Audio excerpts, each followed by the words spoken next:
Last week, the Biden administration extended the federal student loan moratorium that was set to expire at the end of January. But some advocates are saying that's still not enough. Joining us to discuss what the loan freeze means for borrowers and the economy is Cody Hunanian, Executive Director at the Student Debt Crisis Center. Cody, welcome back. I think the last time you and I spoke, it was when the student loan moratorium was lifted. Now payments have paused again until the spring. How do you think the Omicron variant influenced the Biden administration's decision for this extension?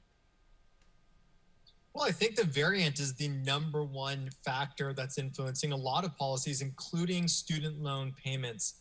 You know, at our organization, Student Debt Crisis Center, we polled in November over 33,000 people, and we found that 9 out of 10 of them said that they were not financially secure enough to resume payments in February. Between the end of November and beginning of December, we saw the variant really start to surge and the economic situation start to become less certain. So I feel very strongly that that the president and the Department of Education looked at this growing surge and thought this just cannot be the right time to resume payments. Now, of course, you know, there are those who object to the idea of pausing student loan repayments, let alone canceling them, as I know you and some other advocates are calling for. But they're making the case that this could hurt the economy and that borrowers will have to recuperate funds, you know, through taxes and other support that they receive. So what is the economic impact here?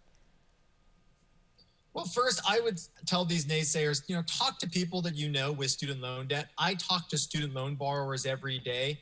Throughout this pandemic, they've been deeply concerned about supporting their families, putting, you know, shelter over their heads, putting food on the table. We're talking about some very serious financial obstacles that student loan borrowers are facing.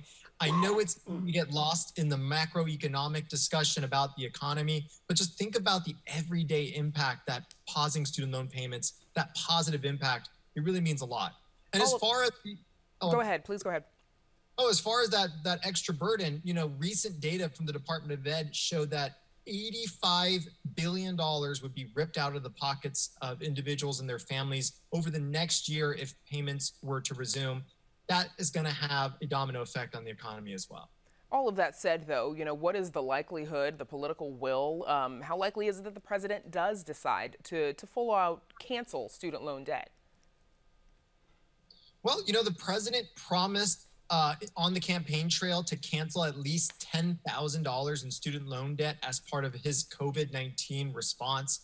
As I mentioned earlier, this administration is looking at this variant and this surge in cases and realizing that we are still deeply in a pandemic and responding to it. So I think there's still a great chance that this president will fulfill his promise.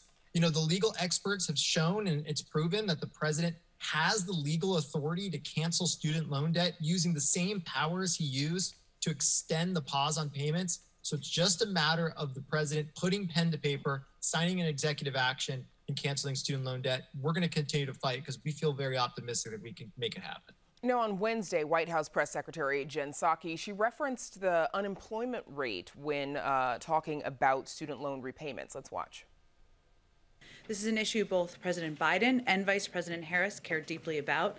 While the jobs recovery is one of the strongest on record, with nearly 6 million jobs added under President Biden, the fewest Americans filing for unemployment in more than 50 years, and overall unemployment down from 6% to 4.2%, we know some student loan borrowers are still coping with the pandemic and need some time before resuming payments. So, Cody, you know, Psaki saying that unemployment is down in the U.S., but what has been your experience with your organization in terms of borrowers who are also unemployed? Yeah, I mean, these unemployment numbers, it is great news. I'm happy to hear that the economy is starting to recover and that folks are back to work, but that doesn't paint the entire picture. Our organization in that survey I mentioned looked at the borrowers who are fully employed, and still there, 89% are not financially ready to resume payments. So yes, people are back to work. People have found work to try to keep the roof over their head and food on the table. But we know that these borrowers have an enormous student loan debt burden. In fact, according to our research, a quarter of people's income will go to student loan payments for a chunk of these borrowers. So it's a huge burden. It doesn't matter. Yeah, before we let you go, I wanted to mention that, according to the Education Data Initiative, about 43 million borrowers each owe more than $39,000 in student debt. Collectively, borrowers, though, they owe nearly $1.6 trillion. Payments expected now to resume in May. Cody, we've got about 30 seconds, but what do borrowers need to do to prepare for when that day comes? Yeah, it sounds silly, but step one, make sure that your contact information is up to date at the Department of Education or with your student loan servicer. You will get a ton of important updates over the next month and over the next year. We want to make sure you get that information as soon as it's released. Okay. Cody Hunanian, thanks so much for joining us. Thank you for having me.